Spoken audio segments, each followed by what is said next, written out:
Well, we couldn't have picked a better weekend to do the WABDR, the Backcountry Discovery Route, which is from Stevenson to Canada using only back roads. We were only going to take, or actually do sections 1 and 2 this weekend instead of the whole entire section. And instead of starting all the way back in Stevenson, we decided to camp out at Beaver Campground the night before so we can get an earlier start. And I got to the campsite a little bit early, so I set up, and then I had a few hours to kill before everybody else came over, so I decided to take a trip over to see Stonehenge. Made a stop over here at Wisham Lookout over the Columbia River, and it was just beautiful. This is absolutely beautiful territory over here.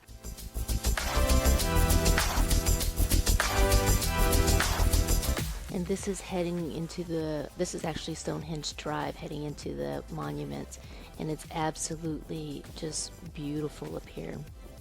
And the monument itself is a memorial to those from the area that were killed in World War I. So it's a pretty solemn place, but absolutely beautiful views from up here.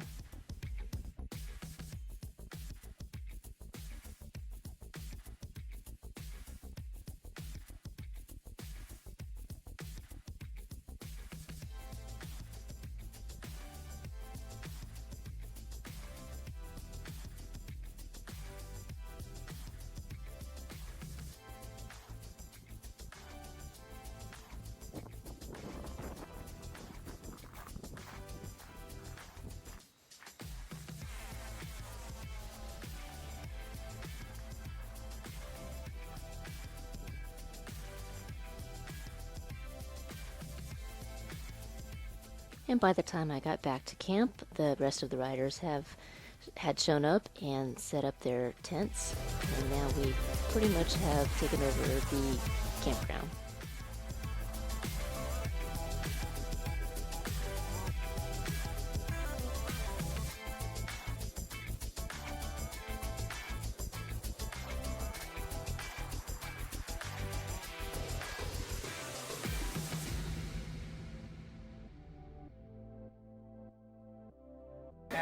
So Ray's agreed to ride sweeps at least today. So he'll be the last today. Just today, yes. Just today. We'll switch it up tomorrow. So we'll look for him the last. When we see Ray, we'll assume everybody else is. Everybody knows when you get to a corner, intersection, even a questionable area, to make sure the rider behind you, to wait on the rider behind you, to make absolutely sure they see which way we're going. You know, wait till they see them turning or indicating that they know, because otherwise we get separated and then we lose people. And it's a nightmare trying to find them. And it's probably going to be really dusty, so it makes sense to kind of, when we hit the gravel roads, to just kind of depart at 20, 30-second intervals. But if you do get to an intersection, you don't see the person behind you, or just see them disappear for a long time, you don't see them, just stop. You stop and the person in front of you won't see you, and they'll stop, and so on, and then we'll know to turn around and come back and look.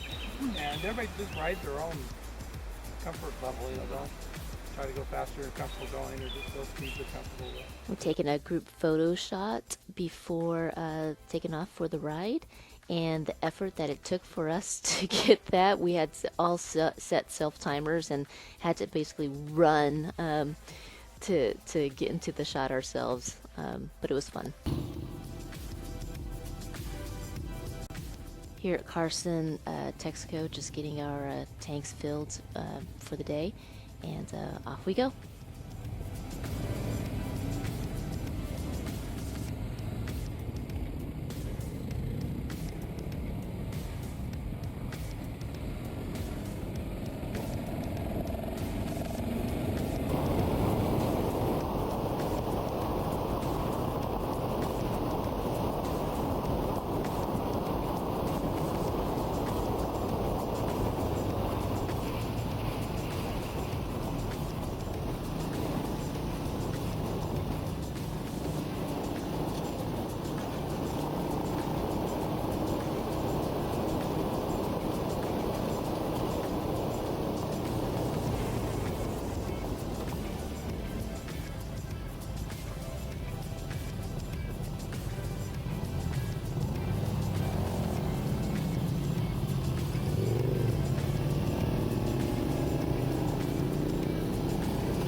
So I've been riding on this road for about an hour and a half now, and my body is really feeling every bump and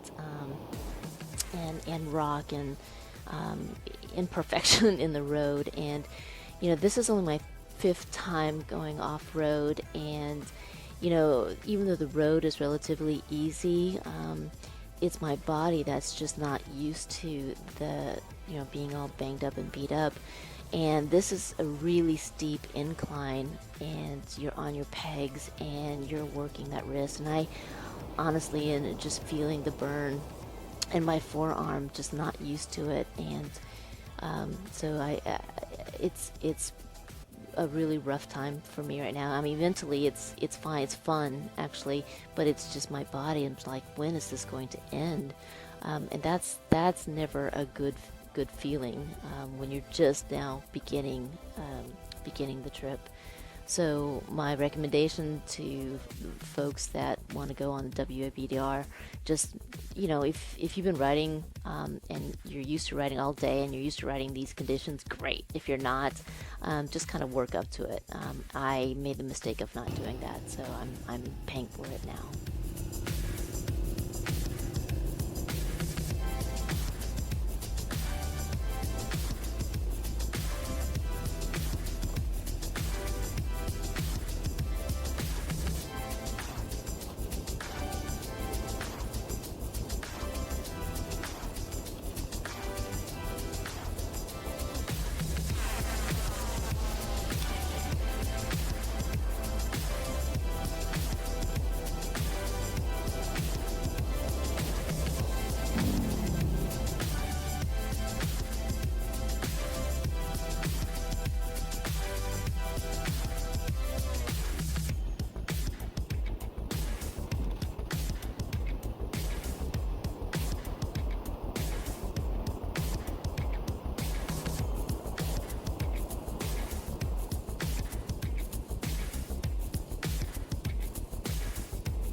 And as the road got rougher and rougher, we all had I think everybody fell at least one time during the day.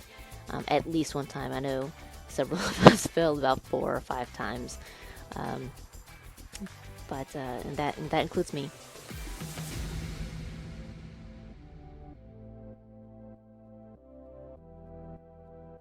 Well, after about 4 or 5, I lost track of time. We finally made it out of there and stopped to get something to eat. And I was so glad we were done. It has been an exhausting day. So we grabbed a bite to eat, returned to camp, settled in, just had a nice little fire and recapped the day, and looked over the damages of our bike. And here's my pannier. It's all tweaked and twisted, and